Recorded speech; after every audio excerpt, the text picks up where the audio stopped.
ಎಲ್ಲರಿಗೂ ಆತ್ಮೀಯರೆಲ್ಲರಿಗೂ ಯೇಸುಕ್ರಿಸ್ತರ ಪರಿಶುದ್ಧ ನಾಮದಲ್ಲಿ ಪ್ರೀತಿಯ ವಂದನೆಗಳನ್ನು ತಿಳಿಸ್ತೇನೆ. ವಂದನೆಗಳು ಆಂಟಿ.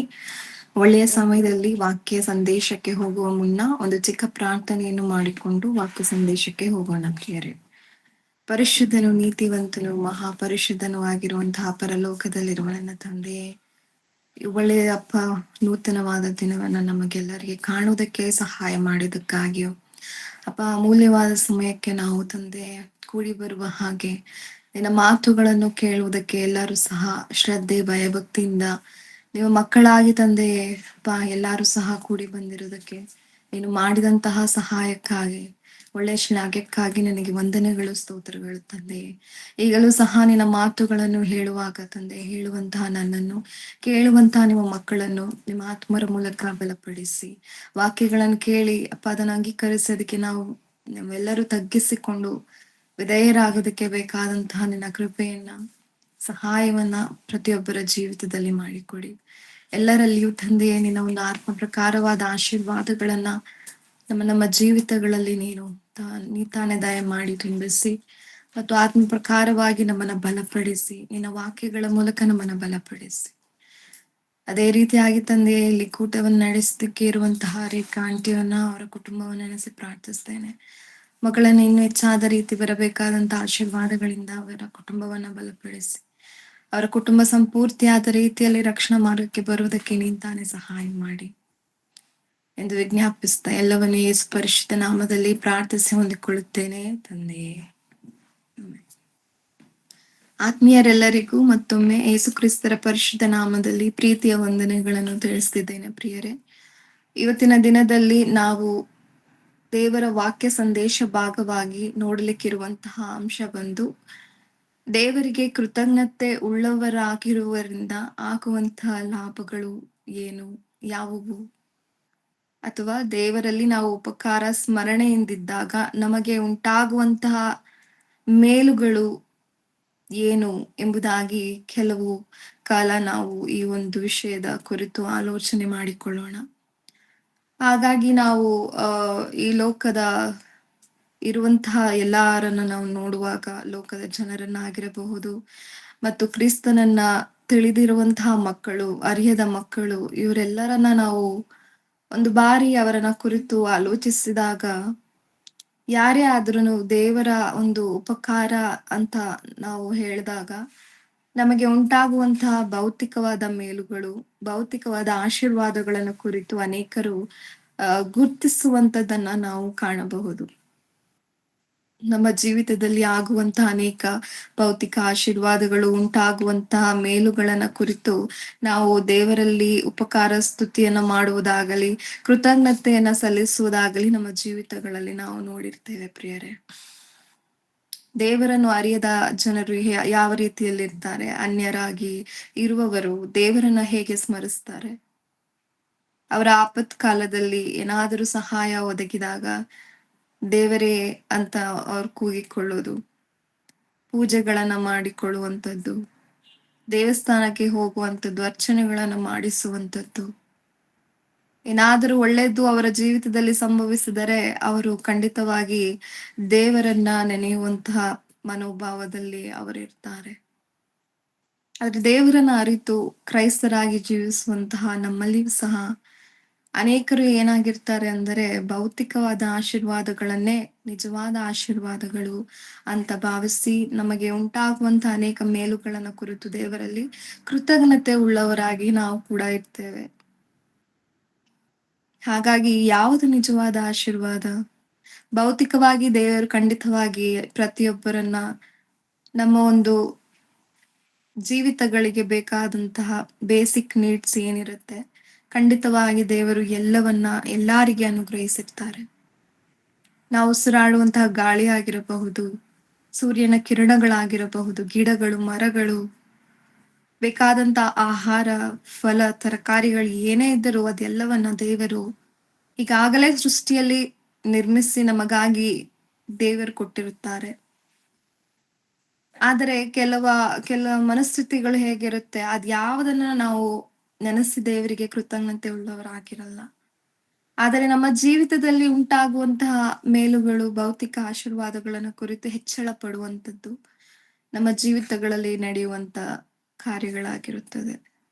ಆದರೆ ನಿಜವಾಗಲೂ ನಾವು ಯಾವ ವಿಷಯಕ್ಕೆ ನಾವು ಕೃತಜ್ಞತೆ ಉಳ್ಳವರಾಗಿರಬೇಕು ಎಂಬುದನ್ನ ನಾವು ಸ್ವಲ್ಪ ಸಮಯ ಆಲೋಚಿಸಿ, ನಂತರವಾಗಿ ವಾಕ್ಯ ಭಾಗಕ್ಕೆ, ಸಂದೇಶ ಭಾಗಕ್ಕೆ ನಾವು ಹೋಗೋಣ ಪ್ರಿಯರೇ. ನಿಜವಾಗಲೂ ನಮ್ಮ ಜೀವಿತದಲ್ಲಿ ಉಂಟಾಗುವಂತ ಆತ್ಮ ಪ್ರಕಾರವಾದ ಮೇಲುಗಳನ್ನೇ ನಾವು ಸರಿಯಾದದ್ದು ಮತ್ತು ನೈಜವಾದದ್ದು ಎಂದು ಯೋಚಿಸಿ ದೇವರನ್ನ ನಾವು ಕೃತಜ್ಞತೆ ಉಳ್ಳವರಾಗಿ ಜೀವಿಸಬೇಕಾಗುತ್ತದೆ. ಯಾಕಂದರೆ ಭೌತಿಕವಾದದ್ದನ್ನು ನೆನೆದರೆ ನಾವು ಯಾವ ರೀತಿ ಹೆಚ್ಚಳ ಪಡಲಿಕ್ಕೆ ಆಗುತ್ತದೆ? ದೇವರು ಎಲ್ಲರಿಗೆ ಮೇಲನ್ನು ಮಾಡುವವರೇ. ಅವರನ್ನ ನಂಬಿದಾಗ್ಲಿಯೂ ನಂಬದೇ ಹೋದಾಗ್ಯೂ ನಮ್ಮ ಜೀವಿತಗಳಲ್ಲಿ ನಮ್ಮ ಒಂದು ಜ್ಞಾನದಿಂದ ನಾವು ಕೆಲಸಗಳನ್ನ ಮಾಡಿದಾಗ ಖಂಡಿತವಾಗಿ ಅದರಲ್ಲಿ ಸಫಲತೆಗಳನ್ನ ನಾವು ಕಾಣಬಹುದಾಗಿರುತ್ತದೆ. ಅನ್ಯರು ಕೆಲವರು ನಮ್ಮನ್ನ ನೋಡಿ ಹೇಳಬಹುದು, ನನ್ನಲ್ಲಿಯೂ ದೇವರು ಒಳ್ಳೆ ಮನೆಯನ್ನ ಕೊಟ್ಟಿದ್ದಾರೆ, ಒಳ್ಳೆಯ ಹೆಂಡತಿ ಮಕ್ಕಳನ್ನ ಕೊಟ್ಟಿದ್ದಾರೆ, ಒಳ್ಳೆ ಶ್ರೀಮಂತಿಕೆ ಐಶ್ವರ್ಯವನ್ನ ಕೊಟ್ಟಿದ್ದಾರೆ. ನಿಮಗಿಂತ ನಾವು ಯಾವ್ದ್ರಲ್ಲಿ ಕಮ್ಮಿ? ನಮಗೂ ನಿಮಗೂ ಏನ್ ವ್ಯತ್ಯಾಸ? ನಮ್ಮ ದೇವರಿಗೂ ನಿಮ್ಮ ದೇವರಿಗೂ ಏನು ವ್ಯತ್ಯಾಸ ಇದೆ ಅಂತ ನಮ್ಮನ್ನ ಕೇಳ್ಬಹುದು ಪ್ರಿಯರೇ. ಸೊ ಆ ಒಂದು ಕಾರಣ ನಿಮಿತ್ತವಾಗಿ ನಾವು ಅವರಿಗೆ ಸಾಕ್ಷಿಯಾಗಿ ಒಂದು ಪ್ರತ್ಯುತ್ತರ ನೀಡಬೇಕು.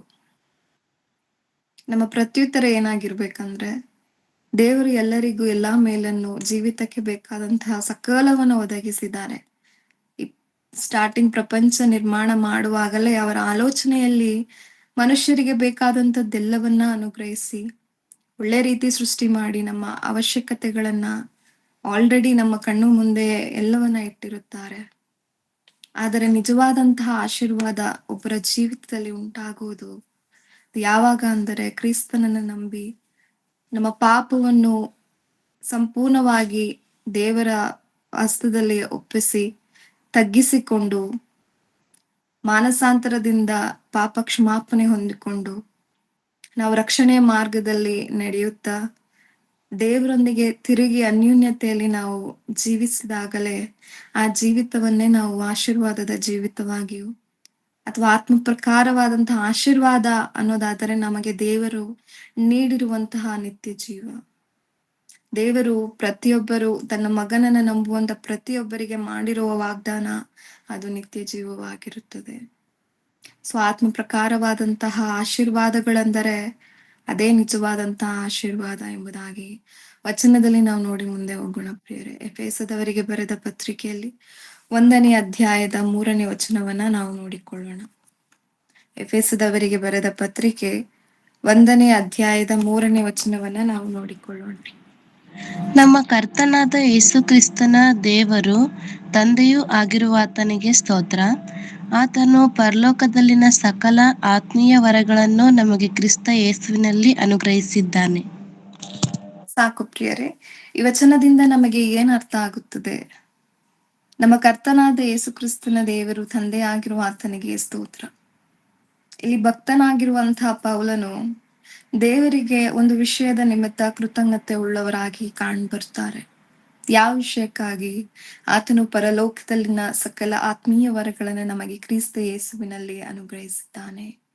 ಸಕಲ ಆತ್ಮೀಯ ವರಗಳು ಅಂತ ನಾವು ನೋಡೋದಾದರೆ ನಮಗೆ ಕ್ರಿಸ್ತನಿಂದ ಉಂಟಾದಂತಹ ಪಾಪ ಕ್ಷಮಾಪಣೆ, ರಕ್ಷಣೆ, ನಿತ್ಯ ಜೀವ ಮತ್ತು ದೇವರೊಂದಿಗೆ ಪುನಃ ನಾವು ಅನ್ಯೋನ್ಯವಾಗಿ ಜೀವಿಸುವಂತ ಈ ಬದುಕನ್ನ ಆತ್ಮೀಯ ವರಗಳು ಅಂತ ನಾವು ಎಣಿಸಬಹುದು ಪ್ರಿಯರೇ. ಈ ವಿಷಯಕ್ಕಾಗಿ ಮೊದಲನೇದಾಗಿ ನಾವು ದೇವರಲ್ಲಿ ಉಪಕಾರ ಸ್ಮರಣೆ ಉಳ್ಳವರಾಗಿ ಜೀವಿಸಬೇಕು, ಕೃತಜ್ಞತೆ ಉಳ್ಳವರಾಗಿ ನಾವು ಜೀವಿಸಬೇಕು. ಆಗಲೇ ಮತ್ತೊಬ್ಬರು ನಮ್ಮ ವಿಷಯವಾದಂತಹ ಮೇಲನ್ನ ಕೇಳಿದಾಗ ನಾವು ಮೊಟ್ಟ ಮೊದಲನೇದಾಗಿ ಬಾಯಿ ಬಿಡಬೇಕಾಗಿರುವ ವಿಷಯ, ಎಲ್ಲಾ ಕ್ರೈಸ್ತರು, ದೇವರನ್ನ ಕಂಡುಕೊಂಡ ಮಕ್ಕಳು, ದೇವರನ್ನ ಕುರಿತು ಈ ಒಂದು ವಿಷಯದಲ್ಲಿ ನಾವು ಅನೇಕರಿಗೆ ದೇವರ ಮೇಲನ್ನ ಒಳಿತನ್ನ ನಾವು ಪರಿಚಯಿಸಬಹುದು. ಇದು ಒಂದು ನಮಗೆ ದೇವರು ಕೊಟ್ಟಿರುವಂತಹ ಶ್ಲಾಘ್ಯವಾಗಿರ್ತದೆ. ಇದನ್ನ ಅನೇಕರಿಗೆ ನಾವು ಸಾರುವವರಾಗಿರಬೇಕು. ಸೊ ಆದ್ರಿಂದ ಈಗ ನಮ್ಮ ಒಂದು ವಾಕ್ಯ ಸಂದೇಶ ಭಾಗಕ್ಕೆ ಹೋಗೋಣ. ದೇವರ ದೇವರಲ್ಲಿ ನಾವು ಕೃತಜ್ಞತೆ ಉಳ್ಳವರಾಗಿರುವುದರಿಂದ ನಮ್ಮ ಜೀವಿತದಲ್ಲಿ ಉಂಟಾಗುವಂತಹ ಮೇಲುಗಳು, ಲಾಭಗಳು ಯಾವುವು ಎಂಬುದನ್ನು ನಾವು ನೋಡಿಕೊಳ್ಳೋಣ ಪ್ರಿಯರೇ. ಮೊದಲನೇದಾಗಿ ನಾವು ದೇವರಲ್ಲಿ ಉಪಕಾರ ಸ್ಮರಣೆ ಉಳ್ಳವರಾಗಿರೋದು ಅಂದ್ರೆ ಏನಂತ ನಾವು ನೋಡಿಕೊಂಡಿದ್ದೇವೆ. ಸೊ ಆ ರೀತಿಯಾದ ಉಪಕಾರ ಸ್ಮರಣೆ ಉಳ್ಳವರಾಗಿರುವುದರಿಂದ ಮೊದಲನೇದಾಗಿ ದೇವರಿಗೆ ನಮ್ಮ ಮೂಲಕವಾಗಿ ಮಹಿಮೆ ಉಂಟಾಗುವಂಥದ್ದು. ಮೊದಲನೆಯ ಒಂದು ಲಾಭ ಏನೆಂದರೆ, ಒಳಿತು ಏನೆಂದರೆ, ನಾವು ಮಾಡುವಂತಹ ಉಪಕಾರ ಸ್ಮರಣೆಯಿಂದ ನಮ್ಮ ದೇವರಿಗೆ ಬಹಳವಾಗಿ ಮಹಿಮೆ, ಘನತೆ ಉಂಟಾಗುವಂಥದ್ದು. ಅದು ಯಾವ ರೀತಿ ಎಂದು ವಾಕ್ಯ ಪ್ರಕಾರವಾಗಿ ನೋಡಿಕೊಳ್ಳೋಣ ಪ್ರಿಯರೇ. ಕೊರಿಂಥದವರಿಗೆ ಬರೆದಂತಹ 2ನೆಯ ಪತ್ರಿಕೆಯ 4ನೆಯ ಅಧ್ಯಾಯದ 15ನೇ ವಚನವನ್ನ ನಾವು ನೋಡಿಕೊಳ್ಳೋಣ. ಕೊರಿಂಥದವರಿಗೆ ಬರೆದಂತಹ 2ನೇ ಪತ್ರಿಕೆ 4:15. ಆ ಬಾಧೆಗಳೆಲ್ಲ ನಿಮ್ಮ ಹಿತಕ್ಕಾಗಿಯೇ ನಮಗೆ ಸಂಭವಿಸುತ್ತವೆ. ಅವುಗಳಲ್ಲಿ ಅಧಿಕವಾಗಿ ದೊರಕುವ ದೈವ ಕೃಪೆಯು ಬಹುಜನರೊಳಗೆ ಕೃತಜ್ಞತೆಯನ್ನು ಹುಟ್ಟಿಸುವುದರಿಂದ ದೇವರಿಗೆ ಹೆಚ್ಚಾದ ಸ್ತೋತ್ರವನ್ನು ಉಂಟುಮಾಡುವುದು. ಸಾಕು ಪ್ರಿಯರೇ, ಈ ವಾಕ್ಯವನ್ನ ನಾವು ನಿಧಾನವಾಗಿ ಧ್ಯಾನಿಸೋಣ. ಇದರಲ್ಲಿ ದೇವರು ಏನ್ ಹೇಳ್ತಾ ಇದ್ದಾರೆ? ಆ ಬಾಧೆಗಳೆಲ್ಲ ನಿಮ್ಮ ಹಿತಕ್ಕಾಗಿಯೇ ನಮಗೆ ಸಂಭವಿಸುತ್ತದೆ. ಅವುಗಳಲ್ಲಿ ಅಧಿಕವಾಗಿ ದೊರಕುವಂತಹ ದೈವ ಕೃಪೆಯು ಬಹು ಜನರೊಳಗೆ ಕೃತಜ್ಞತೆಯನ್ನು ಹುಟ್ಟಿಸುವುದರಿಂದ ದೇವರಿಗೆ ಹೆಚ್ಚಾದ ಸ್ತೋತ್ರಗಳು ಉಂಟು ಮಾಡುವುದು. ಸೊ ಇಲ್ಲಿಯೂ ಸಹ ಪೌಲನವರು ಏನಂತ ಬರೀತಿದ್ದಾರೆ? ಯಾವುದಕ್ಕಾಗಿ ದೇವರಲ್ಲಿ ಸ್ತೋತ್ರ ಹೇಳ್ತಾ ಇದ್ದಾರೆ? ನಮಗೆ ಬರುವಂತಹ ಆತ್ಮ ಪ್ರಕಾರವಾಗಿ ಬರುವಂತಹ ಶೋಧನೆಯನ್ನ ನಾವು ಜಯಿಸುವುದರಿಂದ ಆಗಿರಬಹುದು. ನಮಗೆ ಅನೇಕ ಬಲಹೀನತೆಗಳ ಮಧ್ಯದಲ್ಲಿ ನಾವು ಬಲವಾಗಿ ದೇವರ ನಾಮವನ್ನ ಬಲವಾಗಿ ಹಿಡಿದು ನಾವು ನಿಂತು ದೇವರನ್ನ ಮಹಿಮೆಪಡಿಸುವಂತಹ ಜೀವಿತ ನಮ್ಮಲ್ಲಿ ಇರುವುದಾದರೆ ಖಂಡಿತವಾಗಿ ಆ ಒಂದು ಜೀವಿತದ ಮೂಲಕ ದೇವರಿಗೆ ಖಂಡಿತವಾಗಿ ಮಹಿಮೆ, ಘನತೆ ಅನ್ನುವುದು ಉಂಟಾಗ್ತದೆ ಅಂತ ವಾಕ್ಯದಲ್ಲಿ ನಾವು ಸ್ಪಷ್ಟವಾಗಿ ನೋಡಿಕೊಳ್ಳಬಹುದು. ಹಾಗಾದರೆ ನಮ್ಮ ಒಂದು ಜೀವಿತದಲ್ಲಿ ಉಂಟಾಗಿರುವಂತಹ ಮೇಲುಗಳನ್ನ ನಾವು ಅನೇಕರಿಗೆ ತಿಳಿಸುವಾಗ ದೇವರು ನಮ್ಮ ಜೀವಿತದಲ್ಲಿ ನಮ್ಮ ರಕ್ಷಣೆಯ ಮಾರ್ಗಕ್ಕೆ ನಾವು ಬಂದಾಗ ಇಂದ ಹಿಡಿದು ನಮ್ಮಲ್ಲಿ ಅನೇಕ ವ್ಯತ್ಯಾಸದ ಒಂದು ಕಾರ್ಯಗಳನ್ನ ನಾವು ನೋಡಬಹುದು. ನಮ್ಮ ಜೀವಿತದಲ್ಲಿ ದೇವರು ನಮಗೆ ನಮ್ಮ ಒಂದು ಹಳೆಯ ಜೀವಿತಕ್ಕೂ ಹೊಸ ಜೀವಿತಕ್ಕೂ ಉಂಟು ಮಾಡಿರುವಂತಹ ಬದಲಾವಣೆಗಳು ನಾವು ಗುರ್ತಿಸಬಹುದು ಪ್ರಿಯರೇ. ನಾವು ದೇವರನ್ನ ಅರಿಯದೆ ಜೀವಿಸುತ್ತಿದ್ದಾಗ ನಮ್ಮ ಜೀವಿತದಲ್ಲಿ ಇದ್ದಂತ ಅನೇಕ ಪಾಪಕೃತ್ಯಗಳು, ದುರಾಲೋಚನೆಗಳು, ಲೋಕ ಪ್ರಕಾರವಾದಂತೆ ಮಾನುಷ್ಯ ಬುದ್ಧಿಯ ರೀತಿಯಲ್ಲಿ ನಾವು ಜೀವಿಸಿದ್ದು, ಪಾಪಕ್ಕೆ ಸಂಬಂಧಪಟ್ಟಂತಹ ಕಾರ್ಯಗಳು ನಮ್ಮಲ್ಲಿ ಇದ್ದಂಥದ್ದು ಮತ್ತು ನಾವು ರಕ್ಷಣೆಯ ಒಂದು ಮಾರ್ಗಕ್ಕೆ ಬಂದ ನಂತರ ನಮ್ಮ ಜೀವಿತದಲ್ಲಿ ಮಾನಸಾಂತರ ಉಂಟಾದ ನಂತರ ನಮ್ಮ ಬದುಕಿನಲ್ಲಿ ನಾವು ಮಾಡಿಕೊಂಡಂತ ಅನೇಕ ಬದಲಾವಣೆಗಳು, ದೇವರಿಗೆ ಒಪ್ಪಿಸಿ ನಮ್ಮ ಜೀವಿತವನ್ನ ನಾವು ಜೀವಿಸ್ತಿದ್ದಾಗ ಅನೇಕ ವಿಷಯಗಳಲ್ಲಿ ನಾವು ಮಾರ್ಪಾಟುಗಳನ್ನು ಮಾಡಿಕೊಂಡಿರ್ತೇವೆ. ದೇವರ ಕೃಪೆಯಿಂದಲೇ ನಾವು ಅವೆಲ್ಲವನ್ನ ನಾವು ದೇವರಿಗೆ ಸಮರ್ಪಿಸಿ ನಾವು ನಮ್ಮ ಜೀವಿತಗಳನ್ನ ಬದಲಾಯಿಸಿಕೊಳ್ಳೋದಕ್ಕೆ ಪ್ರಾರಂಭಿಸಿರ್ತೇವೆ. ನಮ್ಮ ಜೀವಿತದಲ್ಲಿ ಉಂಟಾದಂತಹ ಈ ಎಲ್ಲಾ ಬದಲಾವಣೆಗಳನ್ನು ನಾವು ಅನೇಕರಿಗೆ ತಿಳಿಸಬಹುದು. ದೇವರು ನನ್ನ ಜೀವಿತದಲ್ಲಿ ಬಂದಾಗ ನಾನು ಮೊದಲು ಈ ರೀತಿಯಾದ ಜೀವಿತನ ಮಾಡ್ತಾ ಇದ್ದೆ, ಅನೇಕ ಪಾಪದಲ್ಲಿ ಇದ್ದೆ. ಆದರೆ ದೇವರ ಮಹಾ ಕರುಣೆ ನನ್ನನ್ನು ಏನ್ ಮಾಡ್ತು? ನನ್ನ ಒಳ್ಳೆ ಮನುಷ್ಯನಾಗಿ ಬದಲಾಯಿಸ್ಬಿಡ್ತು. ಕ್ರಿಸ್ತನ ಪ್ರೀತಿ ನನ್ನ ಹೃದಯದಲ್ಲಿ ಬಂದಾಗ ನನ್ನ ಹೃದಯದಲ್ಲಿದ್ದಂತ ಕೊಳಕು ಆಲೋಚನೆಗಳು, ಕೊಳಕಾದಂಥ ನನ್ನ ಜೀವಿತ ಸ್ಥಿರವಾದಂತಹ ಜೀವಿತವಾಗಿ ಮಾರ್ಪಟ್ಟಿದೆ. ಪರಿಶುದ್ಧವಾಗಿ ನಾನು ಜೀವಿಸ್ತಿದ್ದೇನೆ, ನೀತಿವಂತನಾಗಿ ನಾನು ಜೀವಿಸ್ತಿದ್ದೇನೆ. ದೇವರು ಈ ಒಳ್ಳೆ ಕಾರ್ಯನ ನನ್ನ ಜೀವಿತದಲ್ಲಿ ಮಾಡಿದ್ದಾರೆ. ಇದನ್ನು ಕುರಿತು ನಾವು ಅನೇಕರಿಗೆ ತಿಳಿಸಬಹುದು ಪ್ರಿಯರೇ.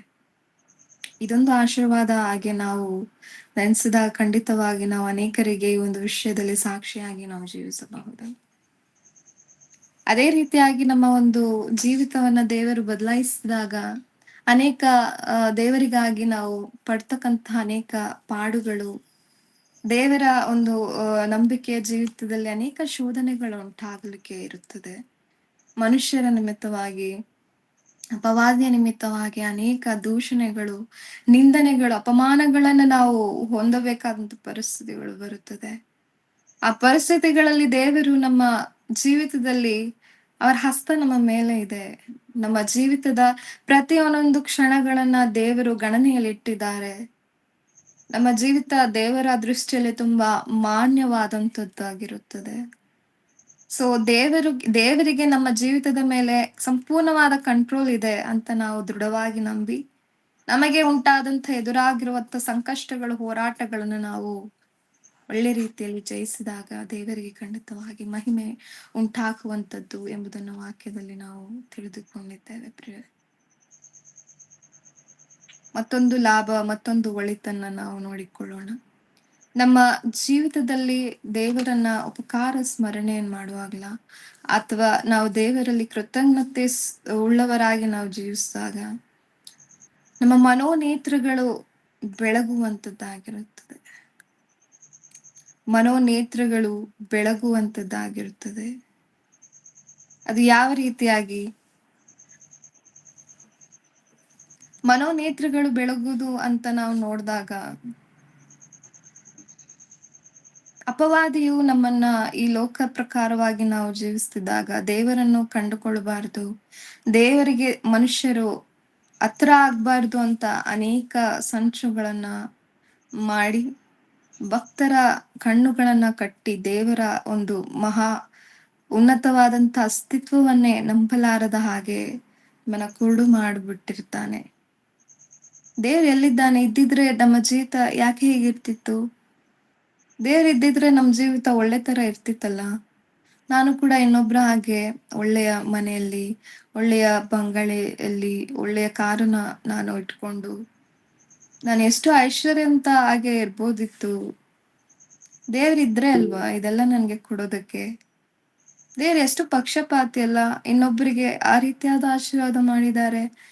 ನಾನು ದೇವರನ್ನ ಎಷ್ಟು ಕಾಲದಿಂದ ನಂಬಿದ್ದೀನಿ, ಆದ್ರೆ ನನ್ನ ಜೀವಿತದಲ್ಲಿ ಏನು ಕೂಡ ಮೇಲ್ಗಳು ಇಲ್ವಲ್ಲ. ಈ ರೀತಿಯಾದ ಐಶ್ವರ್ಯ ಆಗಲಿ, ಹಣ ಆಗಲಿ, ಅಂತಸ್ತು, ಅಧಿಕಾರ ಆಗಲಿ ನನ್ನಲ್ಲಿ ಇಲ್ವಲ್ಲ. ಈ ರೀತಿಯಾದಂತಹ ದುರಾಭಿಪ್ರಾಯಗಳನ್ನ ಅಪವಾದಿ ಹೊಡ್ಡುವಂತದ್ದಾಗಿರುತ್ತದೆ. ಹೀಗೆ ಮಾಡಿ ಮಾಡಿ ಮಾಡಿ ಮಾಡಿ ಅನೇಕ ಭಕ್ತರನ್ನ ಆತನು ಸೆರೆ ಹಿಡಿದವನಾಗಿ, ಅನೇಕರನ್ನ ಮಂಕುಪಡಿಸಿ ಆತನು ಏನ್ ಮಾಡ್ತಿದ್ದಾನೆ, ದೇವರ ಒಂದು ಆಳ್ವಿಕೆ ಅಥವಾ ದೇವರ ಒಂದು ಪ್ರಭಾವ ನಮ್ಮ ಜೀವಿತದಲ್ಲೇ ಇಲ್ಲ ಅನ್ನುವ ರೀತಿಯಲ್ಲಿ ನಮ್ಮನ್ನ ಅಂಥ ದುಸ್ಥಿತಿಗೆ ತಂದು ಬಿಟ್ಟಿದ್ದಾನೆ. ಇದು ಎಷ್ಟು ನಿಜವಾದಂತ ಸಂಗತಿ ಆಗಿದೆ ಪ್ರಿಯರೇ. ಆದರೆ ದೇವರು ಮಾಡಿರುವಂತ ಈ ಆತ್ಮೀಕವಾದ ಮೇಲು, ನಮಗೆ ಉಂಟಾದಂತಹ ಪಾಪ ಕ್ಷಮಾಪಣೆ, ಯಾಕೆಂದರೆ ನಾವು ಕೀರ್ತನೆಯ ಒಂದು ಗ್ರಂಥದಲ್ಲಿ ನೋಡಬಹುದು, ದೇವರ ಕರುಣೆ ಯಾರಿಗೆ ದೊರಕಿತ್ತೋ ಅವರೇ ಧನ್ಯರು ಅಂತ ನಾವು ವಾಕ್ಯದಲ್ಲಿ ನಾವು ನೋಡ್ಕೊಳ್ಳಬಹುದು. ಹಾಗಾದ್ರೆ ದೇವರ ಕರುಣೆ ಉಂಟಾಗೋದು ಯಾವಾಗ? ಒಬ್ಬ ಭಕ್ತನು ಅಥವಾ ಒಬ್ಬ ಮನುಷ್ಯನು ತನ್ನ ಹಳೆಯ ಜೀವಿತವನ್ನ ಬಿಟ್ಟು ಹೊಸದಾಗಿ ದೇವರಿಗಾಗಿ ಜೀವಿತವನ್ನ ಅರ್ಪಿಸಿದಾಗಲೇ ಅಲ್ವಾ. ಪಾಪ ಜೀವಿತವನ್ನ ಬಿಟ್ಟು ದೇವರ ಕಡೆಗೆ ತಿರುಗಿಕೊಂಡಾಗ್ಲೇ ಅಲ್ವಾ ದೇವರ ಕರುಣೆ ಎನ್ನುವಂಥದ್ದು ದೊರಕುತ್ತದೆ. ಸೊ ಈ ದೇವರ ಕರುಣೆಯನ್ನ ಯಾರು ಕೂಡ ಅರ್ಥನೆ ಮಾಡ್ಕೊಳ್ತಾ ಇಲ್ಲ ಪ್ರಿಯರೇ. ದೇವರ ಕರುಣೆ ಎಷ್ಟಿದೆ, ಅವರ ಪ್ರೀತಿ ಎಷ್ಟಿದೆ ಅಂತ ಅರ್ಥ ಮಾಡ್ಕೊಳ್ದೆ ಬರೀ ಭೌತಿಕವಾಗಿ ನಮ್ನ ದೇವರ ಆಶೀರ್ವದಿಸೇ ಇಲ್ಲ ಅಂತ ನಮ್ಮ ಮನೋನೇತ್ರಗಳು ಮಂಕಾಗಿ ಬಿಟ್ಟಿರುತ್ತದೆ. ಆ ರೀತಿಯಾದ ಆಲೋಚನೆಗಳನ್ನು ತಂದು ಹಾಕುವ ಆ ಒಂದು ಅಪವಾದಿಯ ಬಲೆಗೆ ಸಿಲುಕಿ ಬಿದ್ದಿರುತ್ತೇವೆ. ಆದರೆ ನಾವು ವಾಕ್ಯದಲ್ಲಿ ನೋಡುವಾಗ ಒಂದು ವಾಕ್ಯವನ್ನ ನಾವು ನೋಡಿಕೊಳ್ಳೋಣ. ಈಗ ಯಾಕೋಬನು ಬರೆದಂತ ಪತ್ರಿಕೆಯ 1ನೇ ಅಧ್ಯಾಯದ 16-17 ವಚನವನ್ನ ನೋಡಿಕೊಳ್ಳೋಣ ಪ್ರಿಯರೇ. ಯಾಕೋಬನು ಬರೆದಂತ ಪತ್ರಿಕೆಯ 1ನೇ ಅಧ್ಯಾಯದ 16-17 ವಚನವನ್ನ ನೋಡಿಕೊಳ್ಳೋಣ. ನನ್ನ ಪ್ರಿಯ ಸಹೋದರರೇ, ಮೋಸ ಹೋಗಬೇಡಿರಿ. ಎಲ್ಲಾ ಒಳ್ಳೆ ದಾನಗಳು, ಕುಂದಿಲ್ಲದ ಎಲ್ಲಾ ವರಗಳು, ಮೇಲಳಿಂದ ಸಕಲ ವಿಧವಾದ ಬೆಳಕಿಗೂ ಮೂಲ ಕಾರಣನಾದವನಿಂದ ಇಳಿದು ಬರುತ್ತವೆ. ಆತನಲ್ಲಿ ಚಂಚಲತ್ವವೇನೂ ಇಲ್ಲ, ವ್ಯತ್ಯಾಸದ ಸೂಚನೆಯೂ ಇಲ್ಲ. ಸಾಕು ಪ್ರಿಯರೇ, ಇಲ್ಲಿ ನಾವು ನೋಡಿಕೊಳ್ತಾ ಇದ್ದೇವೆ, ನನ್ನ ಪ್ರಿಯ ಸಹೋದರರೇ, ಮೋಸ ಹೋಗಬೇಡಿರಿ, ಸೈತಾನನಿಂದ ಮೋಸ ಹೋಗಬೇಡಿ. ಯಾಕಂದ್ರೆ ಎಲ್ಲಾ ಒಳ್ಳೆಯ ದಾನಗಳ ಕುಂದಿಲ್ಲದ ಎಲ್ಲಾ ವರಗಳು ಮೇಲಿನಿಂದ ಸಕಲ ವಿಧವಾದ ಬೆಳಕಿಗೂ ಮೂಲ ಕಾರಣನಾದವನಿಂದ ಇಳಿದು ಬರುತ್ತದೆ. ಎಲ್ಲಾ ವಿಧವಾದ ಆಶೀರ್ವಾದ, ಒಂದು ಭೌತಿಕವಾಗಿರಬಹುದು, ಆತ್ಮಿಕ ಪ್ರಕಾರವಾದದ್ದಾಗಿರಬಹುದು, ಎಲ್ಲವೂ ಸಹ ದೇವರಿಂದಲೇ ಬರುವಂತದ್ದಾಗಿರುತ್ತದೆ. ಅದೇ ರೀತಿಯಾಗಿ ಆತನಲ್ಲಿ ಚಂಚಲತ್ವವೇನೂ ಇಲ್ಲ. ಆತನು ಆ ಶ್ರೀಮಂತ ಐಶ್ವರ್ಯವಂತರಿಗೆ ಬೇರೆ ತರ ದೃಷ್ಟಿ ಮಾಡಿಲ್ಲ, ಅಥವಾ ಏನೂ ಇಲ್ಲದ ಬಡವರಿಗೆ ಇನ್ನೊಂದು ರೀತಿ ನ್ಯಾಯ ಮಾಡಿಲ್ಲ. ಆತನಲ್ಲಿ ಯಾವ ಚಂಚಲತ್ವವೂ ಇಲ್ಲ. ದೇವರು ಎಲ್ಲರಿಗೆ ಒಂದೇ ರೀತಿಯಾದಂತಹ ಸೂರ್ಯನ ಏರ್ಪಾಟನ್ನು ಮಾಡಿರ್ತಾರೆ. ಒಂದೇ ರೀತಿಯಾದ ಗಾಳಿಯನ್ನ ಎಲ್ಲರೂ ಸಹ ಉಸಿರಾಡ್ತಿರ್ತಾರೆ. ಒಂದೇ ರೀತಿಯಾದ ಆಹಾರಗಳನ್ನ ನಾವೆಲ್ಲರೂ ಸೇವಿಸ್ತಾ ಇರ್ತೇವೆ. ಆದರೆ ವ್ಯತ್ಯಾಸ ಆಗೋದು ಯಾವುದರಿಂದ? ನಮ್ಮ ಜೀವಿತವನ್ನ ಯಾವ ಪ್ರಕಾರವಾಗಿ ನಾವು ನಡೆಸ್ತಿದ್ದೇವೆ? ದೇವರು ಕೊಟ್ಟಿರುವಂತ ಬುದ್ಧಿಶಕ್ತಿಯನ್ನ ಉಪಯೋಗಿಸಿಕೊಂಡು ಅನೇಕರು ಏನ್ ಮಾಡ್ತಾ ಇದ್ದಾರೆ? ಒಳ್ಳೆಯ ಕೆಲಸವನ್ನ ಗೈದು ಲಾಭವನ್ನ ತಂದ್ಕೊಂತಿದ್ದಾರೆ, ತಮ್ಮ ಜೀವಿತಗಳನ್ನ ಕಟ್ಕೊಳ್ತಿದ್ದಾರೆ. ಅದೇ ಸ್ವಲ್ಪ ಕೆಲವ ಜನ ಏನ್ ಮಾಡ್ತಾ ಇದ್ದಾರೆ? ದೇವರು ಬುದ್ಧಿ ಕೊಟ್ಟಿದ್ದರು, ಶಕ್ತಿಯನ್ನ ಕೊಟ್ಟಿದ್ದರು, ಸೋಮಾರಿತನದಿಂದ ಜೀವಿಸ್ತಿದ್ದಾರೆ. ಯಾವ ಕೆಲಸನ ಮಾಡದೆ, ಬುದ್ಧಿಯನ್ನ ಒಳ್ಳೆ ರೀತಿ ಉಪಯೋಗಿಸಿಕೊಳ್ಳದೆ ತಮ್ಮ ಜೀವಿತವನ್ನ ಸಮಯ ವ್ಯರ್ಥವನ್ನ ಮಾಡ್ತಿದ್ದಾರೆ. ಮತ್ತೆ ಹೇಳ್ತಾರೆ, ಅವರನ್ನ ಮಾತ್ರ ಹೇಗೆ ಮೇಲಾಗಿ ಇಟ್ಟಿದ್ದಾರೆ, ನಮ್ಮನ್ನ ಮಾತ್ರ ಯಾಕೆ ಈ ತರ ಇಟ್ಟಿದ್ದಾರೆ? ಹಾಗಾದ್ರೆ ದೇವ್ರು ಹೇಗೆ ಇದ್ದಾರೆ? ಈ ತರ ಇದ್ದಾರಾ? ನಿಜವಾಗ್ಲೂ ದೇವ್ರು ಇದ್ದಾರಾ ಎನ್ನುವಂತಹ ಮನೋಸ್ಥಿತಿ ಯಾವಾಗ ಬರುತ್ತೆ? ಯಾವಾಗ ನಮ್ಮ ಮನೋನೇತ್ರ ಬೆಳಗಿಲ್ಲ, ಯಾವಾಗ ದೇವ್ರು ಕೊಟ್ಟಿರುವ ಜ್ಞಾನ ಶಕ್ತಿಯನ್ನ ಬಳಸಿಕೊಂಡು ನಾವು ಒಳ್ಳೆ ರೀತಿ ಕೆಲಸ ಕಾರ್ಯಗಳನ್ನ ಮಾಡಿಕೊಂಡು, ಅದರ ಜೊತೆಗೆ ದೇವರ ಸೇವೆಯಲ್ಲೂ ನಾವು ಇದ್ಕೊಂಡು, ಈ ಕೆಲಸದಿಂದ ಬರುವಂತ ಈ ಲಾಭಗಳನ್ನ ನಾವು ಅದನ್ನ ದೇವರ ಸೇವೆಗಾಗಿ ಉಪಯೋಗಿಸಿಕೊಂಡು ನಾವು ಜೀವಿಸಿದಾಗ ನಮ್ಮ ಬದುಕು ಎಂತಹ ಒಳ್ಳೆ ರೀತಿಯಲ್ಲಿ ಇರುತ್ತದೆ. ಅದು ದೇವರ ದೃಷ್ಟಿಗೆ ಮೆಚ್ಚುಗೆ ಆಗಿ ಇರುತ್ತದೆ ಪ್ರಿಯರೇ. ಇನ್ನೊಬ್ಬರ ಹಾಗೆ ನಮಗೆ ಹಣ ಬೇಕು, ಐಶ್ವರ್ಯ ಬೇಕು, ಯಾತಕ್ಕಾಗಿ? ನಮಗಿರುವಂತ 60-70 ವಯಸ್ಸು ಆಯುಷ್ ಕಾಲವನ್ನ ನಾವು ಬಹಳ ವಿಜೃಂಭಣೆಯಿಂದ ಜೀವಿಸ್ಬೇಕಂತ ಅನ್ಕೊಳ್ಳೋದಾದ್ರೂ ಯಾಕೆ? ಅದರಿಂದ ಯಾವ ಪ್ರಯೋಜನನೂ ಇಲ್ಲ ಪ್ರಿಯರೇ. ಪರಲೋಕದಲ್ಲಿ ನಾವು ಯಾವುದೇ ರೀತಿಯಾದ ಗಂಟನ್ನು ಮಾಡಿಕೊಳ್ಳೋದಕ್ಕೆ ಆಗಲ್ಲ. ಈ ಲೋಕದ ಗಂಟನ ಹಿಂದೆ ಹೋದರೆ ನಾವು ಆ ಗಂಟನ್ನ ಕಳೆದುಕೊಳ್ಬೇಕಾಗತ್ತೆ.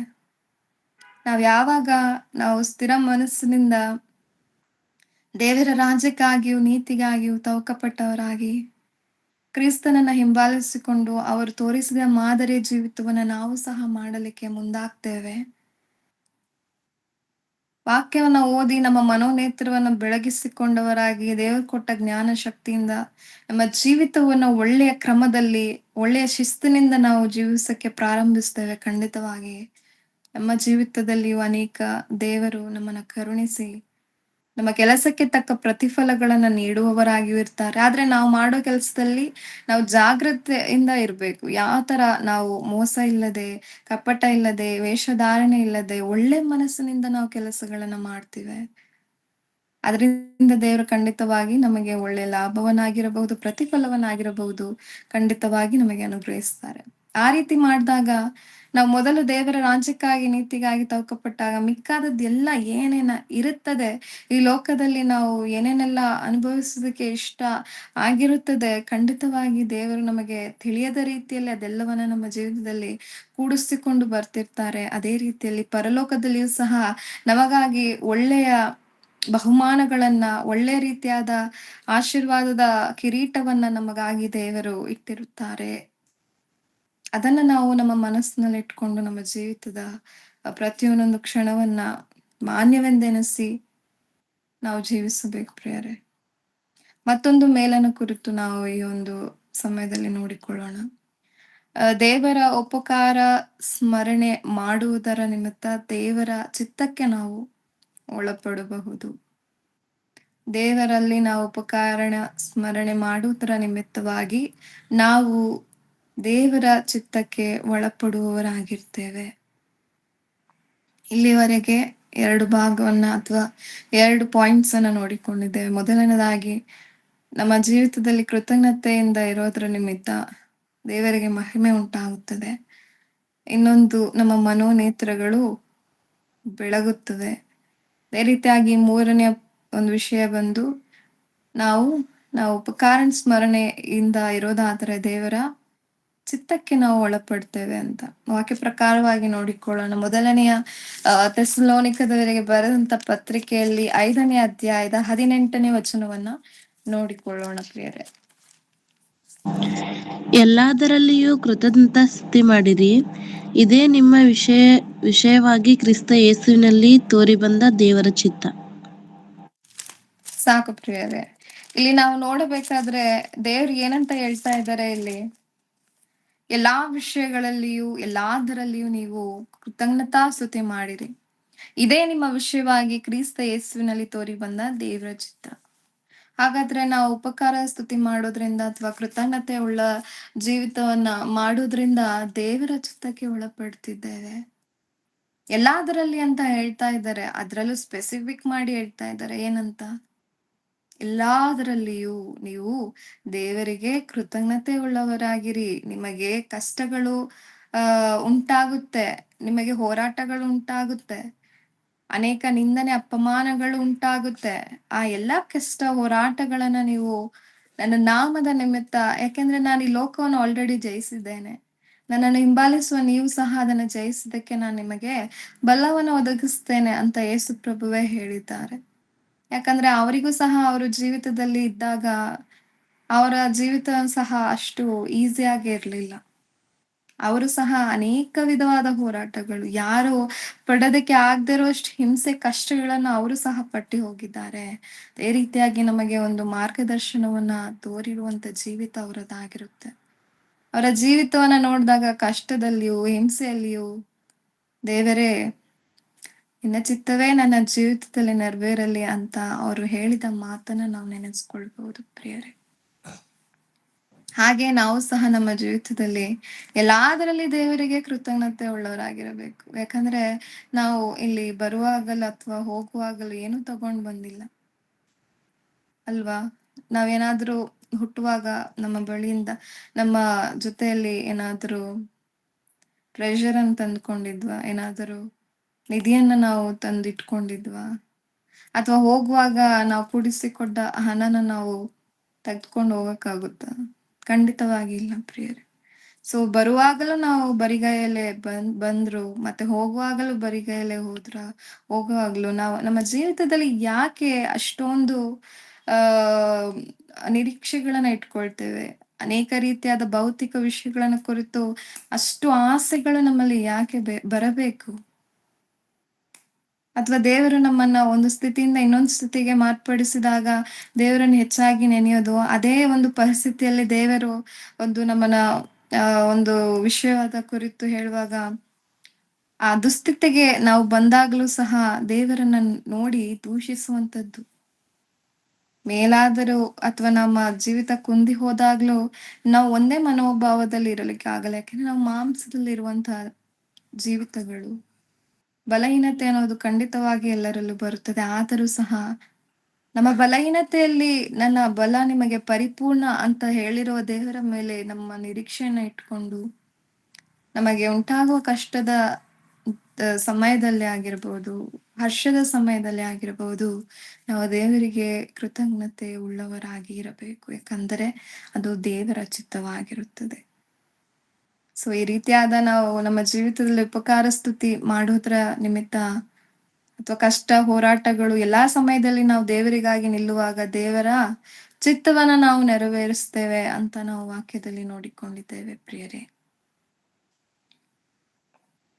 ಅದೇ ರೀತಿಯಾಗಿ ಮತ್ತೊಂದು ವಿಷಯವನ್ನು ನಾವು ತಿಳಿದುಕೊಳ್ಳೋಣ. ಮತ್ತೊಂದು ಲಾಭ ಅಥವಾ ಮತ್ತೊಂದು ಒಳಿತು ನಮ್ಮ ಜೀವಿತಕ್ಕೆ ಏನಾಗುತ್ತೆ ಅಂತ ನೋಡಿಕೊಳ್ಳೋಣ ವಾಕ್ಯ ಪ್ರಕಾರವಾಗಿ. ನಮ್ಮ ಉಪಕಾರ ಸ್ಮರಣೆಯ ಜೀವಿತದಿಂದ ನಮ್ಮಲ್ಲಿ ದೈವಿಕವಾದಂತಹ ಸಮಾಧಾನ ಉಂಟಾಗುವಂತದ್ದಾಗಿದೆ. ಯಾಕೆ ಗೊತ್ತಾ? ದೈವಿಕವಾದ ಸಮಾಧಾನ ಅಂದ್ರೆ ಏನು? ದೇವರಿಂದ ದೊರಕುವಂತ ಸಮಾಧಾನ. ಸೊ ಈ ಸಮಾಧಾನ ನಮ್ಮಲ್ಲಿ ಯಾವಾಗ ಬರುತ್ತೆ? ಯಾವಾಗ ನಮ್ಮ ಒಂದು ಪರಿಸ್ಥಿತಿಗಳನ್ನ ದೇವರ ಹಸ್ತಕ್ಕೆ ಒಪ್ಪಿಸಿದಾಗ, ನಿನಗೋಸ್ಕರ ನೀನು ಚಿಂತೆ ಮಾಡದೆ, ನಿನ್ನ ಎಲ್ಲಾ ಚಿಂತೆಯನ್ನ ಯೆಹೋವನ ಮೇಲೆ ಹಾಕಿ ಆತನ ಮುಖವನ್ನ ದೃಷ್ಟಿಸಿ ಆತನನ್ನು ನಿರೀಕ್ಷಿಸುವಾಗ, ಆತನು ನಿಮ್ಮಲ್ಲಿ ಅಥವಾ ನಮ್ಮಲ್ಲಿ ದೇವ್ರೇನ್ ಕೊಡ್ತಾರೆ? ದೈವಿಕ ಸಮಾಧಾನ ಕೊಡ್ತಾರೆ. ನಿನ್ನ ಎಲ್ಲಾ ಆಲೋಚನೆಗಳಲ್ಲಿಯೂ ಯೆಹೋವನಿಗೆ ನೀನು ವಿಧೇಯನಾಗು. ನೀನು ಆಲೋಚನೆ ಮಾಡಿ, ನಿನ್ನ ಒಂದು ಆಲೋಚನೆಗಳ ಮೂಲಕವಾಗಿ ನೀನು ಅನೇಕ ಒತ್ತಡ, ಅನೇಕ ರೀತಿಯಾದಂತಹ ಜಂಜಾಟಕ್ಕೆ ನೀನು ಒಳಬಿಡಬೇಡ. ನೀನೇನ್ ಮಾಡು, ನಿನ್ನ ಎಲ್ಲಾ ಆಲೋಚನೆಗಳನ್ನ ದೇವರಿಗೆ ಒಪ್ಪಿಸಿಕೊಡು. ಆತನು ನಮಗಾಗಿ ಚಿಂತಿಸುವಂತಹ ದೇವರಾಗಿರುತ್ತಾರೆ. ನಮ್ಮ ಹಿತಚಿಂತಕನು ಅವರು ಆಗಿರ್ತಾರೆ. ಯಾಕೆಂದರೆ ಖಂಡಿತವಾಗಿ ದೇವರು ವಾಕ್ಯದಲ್ಲಿ ಹೇಳಿರುವಂತಹ ಪ್ರತಿಯೊಂದೊಂದು ಧೈರ್ಯದ ಮಾತುಗಳು ಏನೇನಿರುತ್ತೆ, ನಮ್ಮ ಜೀವಿತದಲ್ಲಿಯೂ ಅದು ನೆರವೇರ್ಲಿಕ್ಕಿರುತ್ತದೆ. ಯಾಕಂದರೆ ನಾವು ಯಾವಾಗ ದೇವರಿಗಾಗಿ ನಿಲ್ತೇವೆ, ಖಂಡಿತವಾಗಿ ದೇವರು ಯಾವಾಗಲೂ ನಮಗೋಸ್ಕರ ಅವರು ನಮ್ಮ ಹಿಂದೆ ದೃಢವಾಗಿ ನಿಂತಿ ಬರುವಂತ ಅನೇಕ ಶೋಧನೆಗಳು, ಕಷ್ಟಗಳು ಇದಕ್ಕೆ ವಿರುದ್ಧವಾಗಿ ಏನಾದರೂ ಒಂದು ಪರಿಹಾರ ನಮ್ಮ ಜೀವಿತದಲ್ಲಿ ಆತನು ಖಂಡಿತವಾಗಿ ಇಟ್ಟಿರ್ತಾರೆ. ಆದ್ರೆ ನಾವು ಏನ್ ಮಾಡ್ಬೇಕು? ಅಯ್ಯೋ! ಇಷ್ಟು ಕಷ್ಟ ಬರ್ತಿದೆ, ಇಷ್ಟು ಸಂಕಟ ಬರ್ತಾ ಇದೆ ಅಂತ ನಾವು ಮನಗುಂದಿ ಕುಗ್ಗಿ ನಾವು ನೆಲಕ್ಕೆ ಬೀಳೋದಲ್ಲ. ನನ್ನ ವಿರುದ್ಧ ಕಾರ್ಯ ಮಾಡುವವನಿಗಿಂತಲೂ ನನ್ನಲ್ಲಿರುವ ಆತನು ಹೆಚ್ಚಿನವನು ಅಂತ ಪೌಲನು ಹೇಳ್ತಾರಲ್ಲ, ಆ ರೀತಿಯಾದ ಜೀವಿತ ನಮ್ಮಲ್ಲಿಯೂ ಸಹ ಇರಬೇಕು. ನಮ್ಮಲ್ಲಿರುವಂತಹ ದೇವರು ದೊಡ್ಡ ದೇವರು. ನಮ್ಮ ಜೀವಿತದಲ್ಲಿ ಉಂಟಾಗುವ ಯಾವುದೇ ಕಷ್ಟ, ಯಾವುದೇ ಹೋರಾಟ, ಇದೆಲ್ಲ ದೇವರಿಗೆ ಯಾವುದು ಸಹ ದೇವರಿಗೆ ಅಸಾಧ್ಯವಲ್ಲ. ನಮ್ಮ ದೇವರಿಂದ ಸಕಲವೂ ಸಾಧ್ಯ. ಆ ಒಂದು ದೃಢವಾದ ನಿರ್ಧಾರ ನಮ್ಮ ಜೀವಿತದಲ್ಲಿ ತೆಗೆದುಕೊಂಡವರಾಗಿ, ನಾವು ದೇವರಿಗಾಗಿ ನಿಲ್ಲುವಾಗ ಖಂಡಿತವಾಗಿ ಇಲ್ಲಿ ವಾಕ್ಯ ಅದೇ ಹೇಳ್ತಾ ಇದೆ, ನಮಗೆ ದೈವಿಕ ಸಮಾಧಾನ ಉಂಟಾಗುತ್ತೆ. ನಮ್ಮ ಜೀವಿತದಲ್ಲಿ ಬರುವಂತ ಈ ಒಂದು ಅನೇಕ ವಿಧವಾದಂತಹ ನಾವು ಕೆಲಸ ಮಾಡುವಾಗಲಿ, ದೇವ ಸೇವೆ ಮಾಡುವಾಗಲೂ ಅನೇಕ ವಿಧವಾದಂತಹ ಸಂಕಟದ ಕಾರ್ಯಗಳು ಉಂಟಾಗ್ಲಿಕ್ಕಿದೆ. ಎಲ್ಲವನ್ನ ದೇವರ ಹಸ್ತದಲ್ಲಿ ಒಪ್ಪಿಸೋಣ. ನಾವು ನಿಶ್ಚಿಂತೆಯಿಂದ ದೇವರ ಸೇವೆಯನ್ನು ಮಾತ್ರ ನಮ್ಮ ಮನಸ್ಸಿನಲ್ಲಿ ಇಟ್ಕೊಂಡು ನಾವು ಮುಂದೆ ಸಾಗುವಾಗ ಖಂಡಿತವಾಗಿ ಯಾವುದೇ ಒತ್ತಡ ಇರ್ಲಿ, ಎಷ್ಟು ಹೋರಾಟಗಳು ಇರ್ಲಿ, ಆ ಒಂದು ಪರಿಸ್ಥಿತಿ ಕೆಲವು ಸಮಯದಲ್ಲಿ ಸೇವೆಯನ್ನ ಮಾಡುವಾಗ ಆರ್ಥಿಕ ಪರಿಸ್ಥಿತಿಗಳು ಒಂದೇ ರೀತಿ ಇರೋದಿಲ್ಲ. ಅನೇಕ ಜನಗಳಿಂದ ಬರುವಂತ ಒತ್ತಡಗಳು ಒಂದೇ ರೀತಿ ಇರಲ್ಲ. ಎಲ್ಲವನ್ನ ಗಮನಿಸಬೇಕಾಗಿರುತ್ತದೆ. ಆಗಲೂ ಸಹ ದೇವರು ಹೇಳ್ತಾರೆ, ಏನಂತ ಹೇಳ್ತಾರೆ? ನಿನ್ನ ಚಿಂತಾಭಾರಗಳನ್ನ ನನ್ನ ಮೇಲೆ ಹಾಕು, ನಾನು ನಿನಗಾಗಿ ಚಿಂತಿಸ್ತೇನೆ ಅಂತ ಹೇಳ್ತಾರೆ. ಆ ಒಂದು ವಾಕ್ಯ ನಮ್ಮ ನೆನಪಿಗೆ ಬರ್ಬೇಕು. ಹೌದಲ್ವಾ? ಈ ವಾಕ್ಯ ಇದೆ, ನಾನು ಈ ವಾಕ್ಯನ ನಾನು ಏನ್ ಮಾಡ್ತೀನಿ, ಆಧಾರ ಮಾಡಿಕೊಳ್ತೇನೆ. ಯಾಕಂದ್ರೆ ಬಲಹೀನ ಪರಿಸ್ಥಿತಿಯಲ್ಲಿ ದೇವ್ರು ನಮ್ಮನ್ನು ಬಲಪಡಿಸುವವರಾಗಿರ್ತಾರೆ ಅಂತ ದೇವರನ್ನು ನಿರೀಕ್ಷಿಸಿ ನಾವು ಉಪಕಾರ ಸ್ಮರಣೆಯಲ್ಲಿ ಜೀವಿಸ್ತೇವೆ. ಯಾಕೆಂದ್ರೆ ನಾವು ಹಿಂದೆ ದೇವರು ಮಾಡಿದಂತಹ ಉಪಕಾರ ಮೇಲುಗಳನ್ನು ನೆನೆಸಿಕೊಂಡಾಗ ಎಷ್ಟು ಅದ್ಭುತ ಅಂತ ಅನ್ಸುತ್ತೆ. ಆ ಎಲ್ಲಾ ಅದ್ಭುತಗಳನ್ನ ನಾವು ನಮ್ಮ ಸಂಕಷ್ಟದಲ್ಲಿ ನೆನೆಸ್ಕೊಂಡು ದೇವರನ್ನ ನಾವ್ ಏನ್ ಮಾಡ್ಬೇಕಂತೆ? ಆತ್ಕೊಳ್ಳಬೇಕು. ಆತ್ಕೊಂಡಾಗ ದೈವಿಕ ಸಮಾಧಾನ ನಮ್ಮಲ್ಲಿ ಉಂಟಾಗುತ್ತೆ. ವಾಕ್ಯದಲ್ಲಿ ನೋಡಿಕೊಳ್ಳೋಣ. ಅದೇ ಫಿಲಿಪ್ಪಿಯ ಅವರಿಗೆ ಬರೆದ ಪತ್ರಿಕೆಯ 4ನೇ ಅಧ್ಯಾಯದ 6-7ನೇ ವಚನವನ್ನ ನೋಡಿಕೊಳ್ಳೋಣ ಪ್ರಿಯರೇ. ಯಾವ ಸಂಬಂಧವಾಗಿಯೂ ಚಿಂತೆ ಮಾಡದೆ ಸರ್ವ ವಿಷಯದಲ್ಲಿ ದೇವರ ಮುಂದೆ ಕೃತಜ್ಞತಾ ಸ್ತುತಿಯನ್ನು ಪ್ರಾರ್ಥನೆ ವಿಜ್ಞಾಪನೆಗಳನ್ನು ಮಾಡುತ್ತಾ ನಿಮಗೆ ಬೇಕಾದದ್ದನ್ನು ತಿಳಿಯಪಡಿಸಿರಿ. ಆಗ ಎಲ್ಲಾ ಗ್ರಹಿಕೆಯನ್ನು ಮೀರುವ ದೇವಶಾಂತಿಯು ನಿಮ್ಮ ಹೃದಯಗಳನ್ನು ಯೋಚನೆಗಳನ್ನು ಕ್ರಿಸ್ತ ಯೇಸುವಿನಲ್ಲಿ ಕಾಯುವುದು. ಸಾಕು ಪ್ರಿಯರೇ, ಇಲ್ಲಿ ವಾಕ್ಯವು ಸ್ಪಷ್ಟವಾಗಿ ತಿಳಿಸ್ತಾ ಇದೆ, ಯಾವ ಸಂಬಂಧವಾಗಿಯೂ ಚಿಂತೆ ಮಾಡದೆ ಸರ್ವ ವಿಷಯದಲ್ಲಿ ದೇವರ ಮುಂದೆ ಕೃತಜ್ಞತಾ ಸ್ತುತಿಯನ್ನು ಮಾಡಿ ಪ್ರಾರ್ಥನೆ ವಿಜ್ಞಾಪನೆಗಳನ್ನು ಮಾಡುತ್ತಾ ನಿಮಗೆ ಬೇಕಾದದ್ದನ್ನು ತಿಳಿಯಪಡಿಸಿರಿ. ಆಗ ಎಲ್ಲಾ ಗ್ರಹಿಕೆಯನ್ನು ಮೀರುವಂತಹ ದೈವ ಶಾಂತಿಯು ನಿಮ್ಮ ಹೃದಯಗಳನ್ನು ಆಲೋಚನೆಗಳನ್ನು ಕ್ರಿಸ್ತ ಯೇಸುವಿನಲ್ಲಿ ಕಾಯುವುದು. ದೇವ್ರು ಹೇಳ್ತಾ ಇದ್ದಾರೆ, ನೀನು ಒತ್ತಡ ತಗೋಬೇಡ. ಯಾಕಂದ್ರೆ ನಿನ್ನ ಹೃದಯ ಎಷ್ಟು ಮಾತ್ರಕ್ಕೆ ಇದೆ, ಅದು ಅಷ್ಟು ಒತ್ತಡನ ತಡ್ಕೊಳ್ಳೋದಕ್ಕೆ ಆಗಲ್ಲ. ಏನ್ ಮಾಡು, ನಿನ್ನ ಯೋಚನೆಗಳನ್ನ ಕ್ರಿಸ್ತ ಯೇಸುವಿನಲ್ಲಿ ಕಾಯುವುದು, ನೀನ್ ಬರೀ ಕೃತಜ್ಞತೆ ಉಳ್ಳವನಾಗಿರು, ವಿಜ್ಞಾಪನೆ ಮಾಡು. ನನ್ನ ಹತ್ರ ನೀನ್ ಹೇಳು, ನಾನು ಎಲ್ಲ ಕಾರ್ಯಗಳ ಮೇಲೆ ನನ್ನ ಹಸ್ತ ಇದೆ, ನಾನೆಲ್ಲವನ್ನ ನಿಯಂತ್ರಿಸ್ತೇನೆ, ನೀನ್ ನಿಶ್ಚಿಂತೆಯಿಂದ ಇರು, ನಿನಗೆ ದೈವಿಕ ಸಮಾಧಾನನ ಕೊಡ್ತೀನಂತ ದೇವ್ರು ಹೇಳ್ತಾ ಇದ್ದಾರೆ. ಆದ್ರೆ ನಾವು ಇದನ್ನೆಲ್ಲ ಇಷ್ಟು ದೇವ್ರು ನಮ್ಗೆ ಇದೆಲ್ಲ ಹೇಳ್ತಾ ಇದ್ದಾರೆ, ಆದ್ರೆ ಇದೆಲ್ಲ ನಮ್ಗೆ ಆಶೀರ್ವಾದನೇ ಅಲ್ಲ. ದೇವರು ಬರೀ ನಮ್ಮ ಜೀವಿತದಲ್ಲಿ ಉಂಟಾಗುವಂತಹ ಭೌತಿಕವಾದ ಮೇಲನ್ನೇ ನಾವು ಆಶೀರ್ವಾದ ಅಂತ ನೆನೆಸುವಾಗ ಖಂಡಿತವಾಗಿ ಆ ವಿಷಯ ತುಂಬಾ ದುಃಖಕರವಾಗಿರುತ್ತೆ. ಆದ್ರೆ ದೇವ್ರು ಇಲ್ಲಿ ಏನ್ ಹೇಳ್ತಾ ಇದ್ದಾರೆ, ಎಲ್ಲಕ್ಕಿಂತ ಒಬ್ಬ ಮನುಷ್ಯನ ಜೀವಿತದಲ್ಲಿ ಬೇಕಾಗಿರುವಂತದ್ದೇನು? ಹಣ, ಐಶ್ವರ್ಯ, ಅಧಿಕಾರ, ಅನೇಕ ರೀತಿಯಾದಂತಹ ಆಮ್, ಆತನು ಬಯಸುವಂತಹ ಅಂತಸ್ತು, ಇದೆಲ್ಲವನ್ನ ಮೀರುವಂಥದ್ದೇನು? ಎಲ್ಲವನ್ನ ಮೀರುವಂಥದ್ದು ಸಮಾಧಾನ. ಈ ಸಮಾಧಾನ ಅನ್ನುವಂಥದ್ದು ನಾವು ಹಣ ಕೊಟ್ಟು ಕೊಂಡ್ಕೊಳ್ಳೋದಕ್ಕೆ ಆಗದೆ ಇರುವಂತಹ ಅಮೂಲ್ಯವಾದಂತಹ ಸಂಗತಿ. ಈ ಸಮಾಧಾನ ನಮಗೆ ದೇವರಿಂದ ಹೊರತು ಇನ್ಯಾವುದರಿಂದಲೂ ಸಹ ಅಪೇಕ್ಷಿಸೋದಕ್ಕೆ ಆಗೋಲ್ಲ ಪ್ರಿಯರೇ. ಅನೇಕರಿಗೆ ಹಣ ಉಂಟು, ಆಸ್ತಿ ಉಂಟು, ಒಳ್ಳೆಯ ವ್ಯವಸ್ಥೆ ಉಂಟು ಅವರ ಜೀವಿತ, ಆದ್ರೆ ಸಮಾಧಾನನೇ ಇಲ್ಲ. ಸೊ ಬಹಳ ಇಂಪಾರ್ಟೆಂಟ್ ಆಗಿರುತ್ತೆ ಸಮಾಧಾನ ಅನ್ನುವಂಥದ್ದು. ಎಲ್ಲ ಇದ್ರೂ ಸಮಾಧಾನ ಇಲ್ಲ ಅಂದ್ರೆ ಅದು ವ್ಯರ್ಥಕ್ಕೆ ಸಂಬಂಧವಾಗಿದೆ ಪ್ರಿಯರೇ. ಅದಕ್ಕಾಗಿ ದೇವ್ರು ಏನ್ ಹೇಳ್ತಾ ಇದ್ದಾರೆ, ನೀನು ನನಗೋಸ್ಕರ ನಿಲ್ಲು, ಕೃತಜ್ಞತೆ ಉಳ್ಳವರಾಗಿರಿ, ವಿಜ್ಞಾಪನೆ ಮಾಡಿಕೊಳ್ಳಿರಿ, ಎಲ್ಲವನ್ನ ಮೀರುವಂತ ದೈವಿಕ ಸಮಾಧಾನನ ನಿಮ್ಮ ಹೃದಯದಲ್ಲಿ ನಾನು ಅನುಗ್ರಹಿಸ್ತೇನೆ.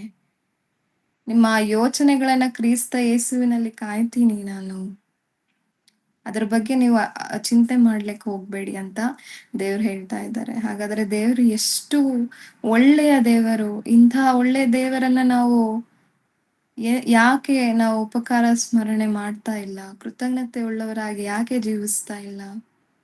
ಇದೆಲ್ಲವನ್ನ ನಾವು ಆಲೋಚಿಸಬೇಕಾಗುತ್ತದೆ ಪ್ರಿಯರೇ. ಅದೇ ರೀತಿಯಾಗಿ ಮತ್ತೊಂದು ಒಳಿತನ್ನು ನಾವು ನೋಡಿಕೊಂಡು ಮುಂದೆ ಹೋಗೋಣ.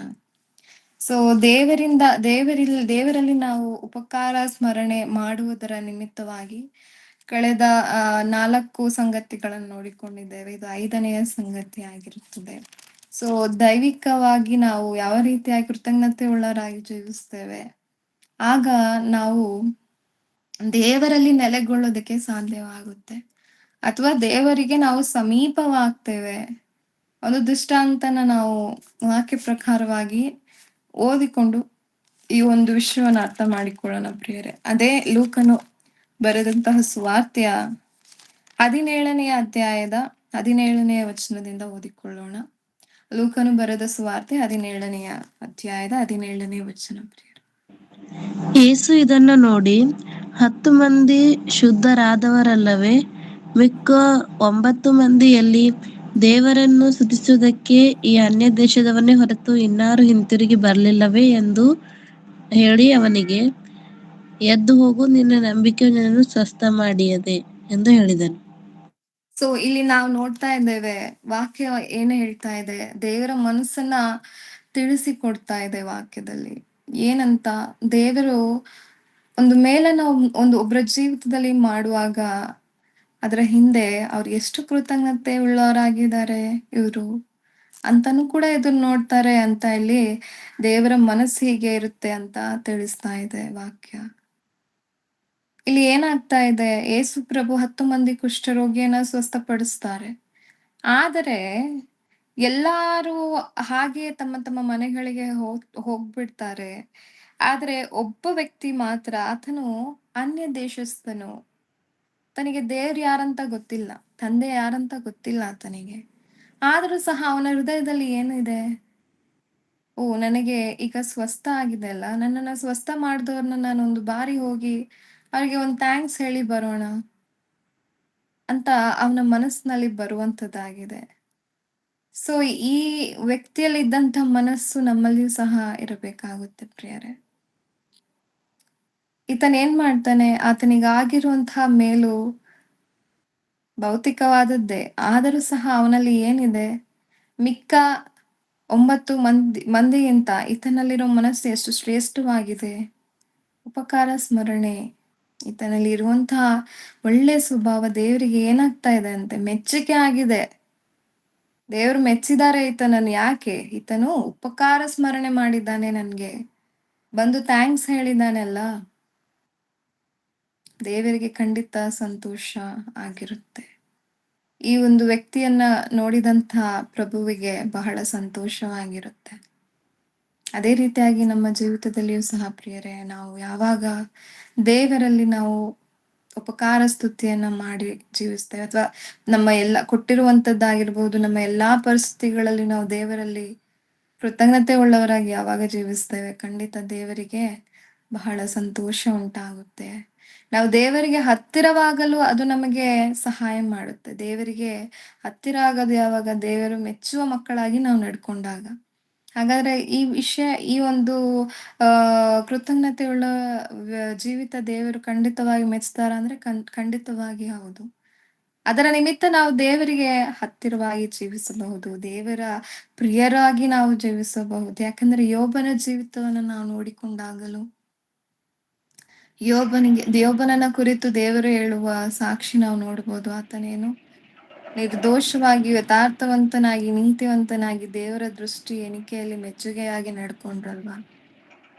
ಆತನು ಕೊನೆಯವರೆಗೂ ಆ ಸಾಕ್ಷಿಯನ್ನು ಉಳಿಸ್ಕೊಂಡ್ರಲ್ವಾ. ದುಸ್ಥಿತಿ ಬಂದಾಗಲೂ, ಸುಸ್ಥಿತಿ ಇದ್ದಾಗಲೂ ದೇವರನ್ನ ಆತನು ನೆನೆಯದನ್ನ, ಸ್ಮರಿಸೋದನ್ನು ಬಿಡಲೇ ಇಲ್ಲ ವ್ಯಕ್ತಿ. ಆ ಒಂದು ಅಂತಹ ಸ್ಥಿತಿ ಯಾರಲ್ಲಿಯೂ ಸಹ ಇಲ್ಲಿ ತನಕ ಬಂದಿರೋದಕ್ಕೆ ಸಾಧ್ಯನೇ ಇಲ್ಲ. ಅಂತಹ ದುಸ್ಥಿತಿಯಲ್ಲಿಯೂ ಸಹ ಯೋಬನ್ ಏನ್ ಮಾಡ್ತಾರಂತೆ, ಏನು ಇಲ್ಲದಾಗಿ ಬಂದೆ, ನಾನು ಏನು ಇಲ್ಲದವನಾಗಿ ಹೋಗ್ತೇನೆ, ಯೆಹೋವನೇ ಕೊಟ್ಟರು, ಯೆಹೋವನೇ ತೆಗೆದುಕೊಂಡರು, ಆತನ ನಾಮಕ್ಕೆ ಸ್ತೋತ್ರ ಅಂತ ಅವ್ರು ಹೇಳ್ತಾರೆ. ಹಾಗಾಗಿ ಯೋಬನ ಜೀವಿತವೂ ಸಹ ನಮಗೆ ಒಳ್ಳೆಯ ಮಾದರಿಯಾಗಿ ಇರುತ್ತೆ ಪ್ರಿಯರೇ. ಉಪಕಾರ ಸ್ಮರಿಸುವ ಒಂದು ಜೀವಿತ ಯೋಬನನ್ನು ಕುರಿತು ನಾವು ಕಲಿತುಕೊಳ್ಳಬೇಕಾಗುತ್ತದೆ. ಎಷ್ಟು ಒಳ್ಳೆಯ ಒಂದು ಭಾಗ್ಯ. ಈ ರೀತಿಯಾದ ಜೀವಿತವನ್ನ ಮಾಡೋದ್ರಿಂದ ನಮಗೆ ಎಷ್ಟು ಲಾಭ ಇದೆ. ನಾವು ದೇವರಿಗೆ ಹತ್ತಿರವಾಗಬಹುದು, ಆತನಿಗೆ ನಾವು ಪ್ರಿಯವಾದ ಜೀವಿತವನ್ನ ನಾವು ಜೀವಿಸಬಹುದು. ಎಲ್ಲಾ ಕಾರ್ಯಗಳಲ್ಲಿ ನಾವು ದೇವರನ್ನ ಮಹಿಮೆ ಪಡಿಸಬಹುದು ಪ್ರಿಯರೇ. ಅದೇ ರೀತಿಯಾಗಿ ಮತ್ತೊಂದು ವಿಷಯವನ್ನ ನಾವು ನೋಡಿಕೊಳ್ಳೋಣ, ಮತ್ತು ಎರಡು ಮೂರು ವಿಚಾರವನ್ನ ಬೇಗನೆ ಧ್ಯಾನಿಸಿ ನಾವು ಈ ಒಂದು ವಾಕ್ಯ ಸಂದೇಶ ಭಾಗವನ್ನು ಮುಗಿಸಿಕೊಳ್ಳೋಣ. ಒಂದು 5-10 ಮಿನಿಟ್ಸ್ ಲ್ಯಾಕ್ ಆದ್ರೂ ಸಹ ನಾವು ದೇವರ ವಾಕ್ಯವನ್ನ ಒಳ್ಳೆ ರೀತಿ ಕಲಿತುಕೊಳ್ಳೋಣ ಪ್ರಿಯರೇ. ಅದೇ ರೀತಿಯಾಗಿ ಉಪಕಾರ ಸ್ಮರಣೆಯಿಂದ ನಮ್ಮ ಜೀವಿತಕ್ಕೆ ನಂಬಿಕೆ ಅನ್ನೋದು ಬಹಳ ಇಂಪಾರ್ಟೆಂಟ್ ಆಗಿರುತ್ತದೆ. ಯಾರದ್ದು ಮೈಕ್ ಅನ್ಮ್ಯೂಟ್ ಅಲ್ಲಿದೆ ಪ್ರಿಯರೇ, ನೋಡಿಕೊಳ್ಳಿ. ಮೈಕ್ ಮ್ಯೂಟ್ ಮಾಡಿಕೊಳ್ಳಿ. ಸಿದ್ದಮ್ಮ ಸರ್,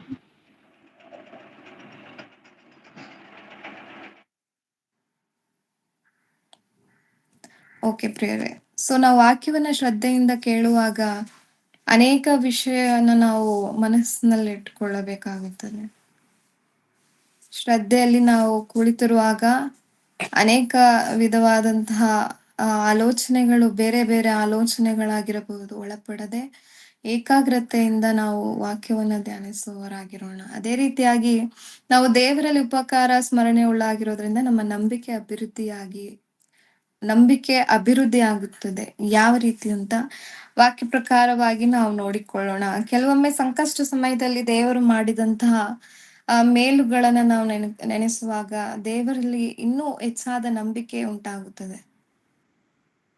ಆದ್ರೆ ಈ ಸಂಕಷ್ಟ ಸಮಯದಲ್ಲಿ ನಾವು ದೇವರನ್ನ ಹೆಚ್ಚಾಗಿ ನಂಬುವುದಕ್ಕಿಂತ ಅಪನಂಬಿಕೆ ಹೆಚ್ಚಾಗಿ ಉಂಟಾಗುವಂಥದ್ದು. ಆದರೂ ಸಹ ನಂಬಿಕೆ ಎನ್ನುವಂಥದ್ದು ಯಾವಾಗ ಉಂಟಾಗುತ್ತೆ?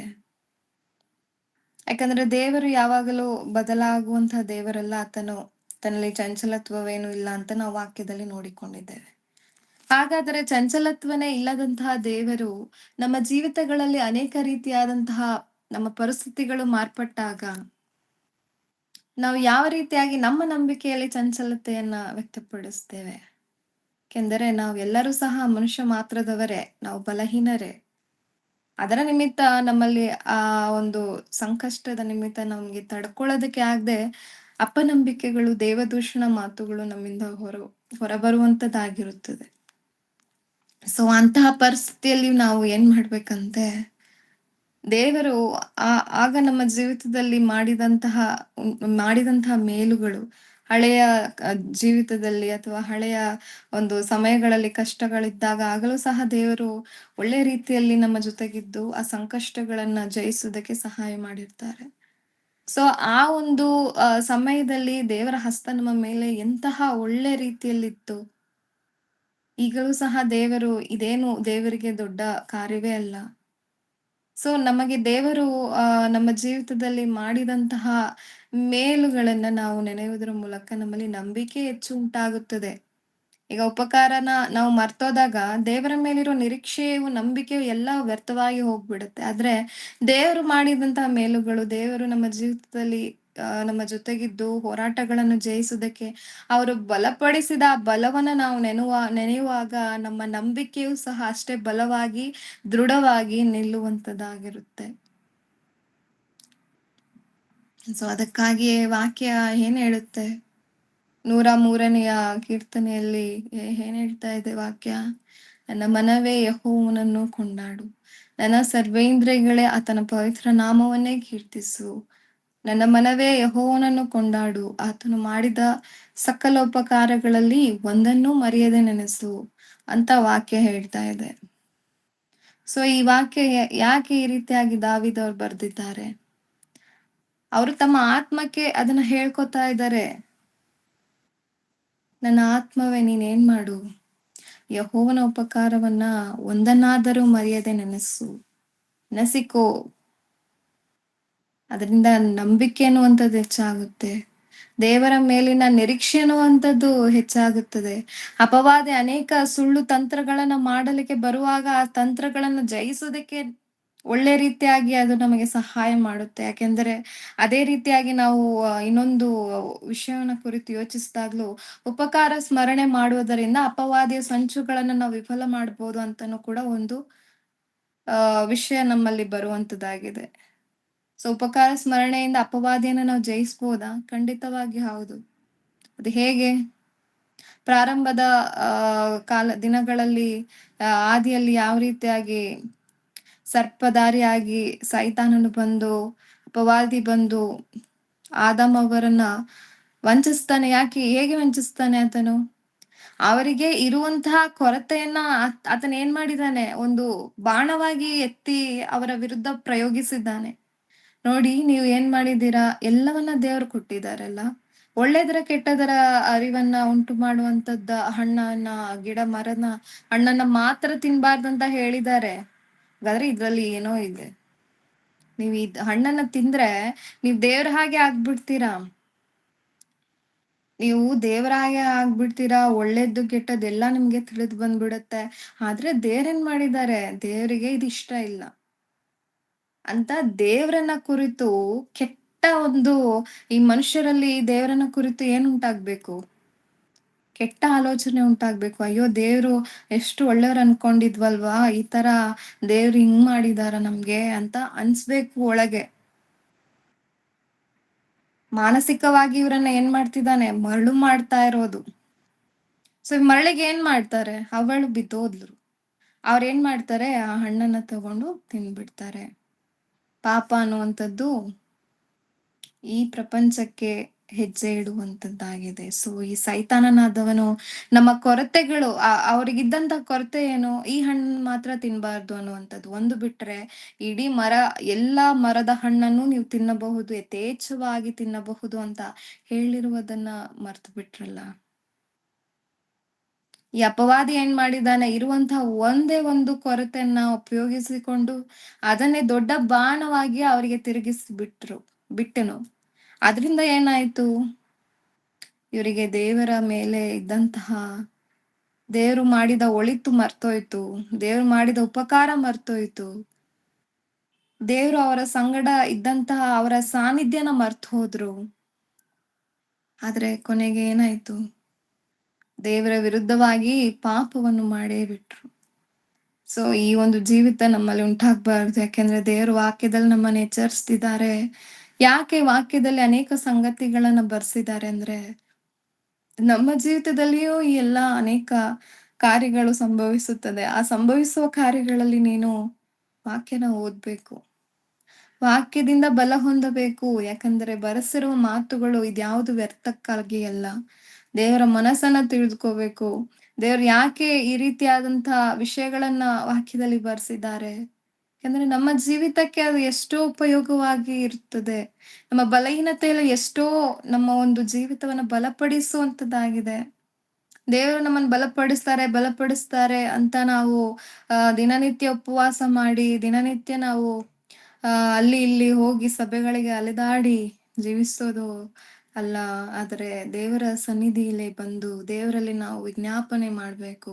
ದೇವರ ವಾಕ್ಯದ ಒಂದು ಆ ನಾವು ತಿಳಿದುಕೊಂಡಂತಹ ಅಮೂಲ್ಯವಾದಂತಹ ಈ ಒಂದು ವಾಕ್ಯದಲ್ಲಿರುವ ಈ ಜ್ಞಾನ ನಮಗೆ ಬಹಳ ಇಂಪಾರ್ಟೆಂಟ್ ಆಗಿದೆ. ಈ ಜ್ಞಾನ ಇಲ್ಲ ಅಂದ್ರೆ ನಾವು ಕಷ್ಟಗಳನ್ನ, ಹೋರಾಟಗಳನ್ನ ಜಯಿಸೋದಕ್ಕೆ ಆಗೋದಿಲ್ಲ. ಆ ಒಂದು ಪರಿಸ್ಥಿತಿ ಬಂದಾಗ್ಲೂ ನಾವು ಬೇಗ ಬಿದ್ದು ಹೋಗ್ತೀವಿ. ನಮ್ಮಲ್ಲಿ ಬಲ ಅನ್ನೋದು ಇರೋಲ್ಲ. ಆದ್ರೆ ನಾವು ಯಾವಾಗ ವಾಕ್ಯದಲ್ಲಿ ಓದೋದ್ರಲ್ಲಿ, ಅದನ್ನ ಧ್ಯಾನಿಸೋದ್ರಲ್ಲಿ, ಅದರ ಮೂಲಕ ಬಲ ಹೊಂದುತ್ತಾ ಇರುವಾಗ ಎಂತ ಪರಿಸ್ಥಿತಿ ಬಂದ್ರುನು, ಸುಖ ಬಂದಾಗಲೂ, ಸಂಕಷ್ಟ ಬಂದಾಗಲೂ ನಾವು ಏಕರೀತಿಯಲ್ಲಿ ಇರ್ತೇವೆ ಮತ್ತು ನಂಬಿಕೆಯಲ್ಲಿ ದೃಢವಾಗಿ ಇರ್ತೇವೆ. ದೇವರನ್ನ ಧ್ಯಾನಿಸುತ್ತಾ ಇರ್ತೇವೆ. ದೇವರಿಗೆ ಹತ್ತಿರವಾಗಿ ಜೀವಿಸ್ತೇವೆ. ನಾವು ದೇವರ ದೂಷಣೆ ಮಾಡಲಿಕ್ಕೆ ಆಗಲ್ಲ. ಸೈತಾನನಾದವನು ತಂದ್ಹಾಕುವಂತ ಅನೇಕ ವಿಧವಾದಂತ ಬಲೆಯನ್ನ ನಾವು ಏನ್ ಮಾಡ್ಬೋದು? ಈಸಿಯಾಗಿ ಬ್ರೇಕ್ ಡೌನ್ ಮಾಡ್ಬೋದು. ಸೊ ಅದನ್ನೇ ವಾಕ್ಯ ನಮ್ಗೆ ಕಲಿಸ್ಕೊಡ್ತಾ ಇದೆ.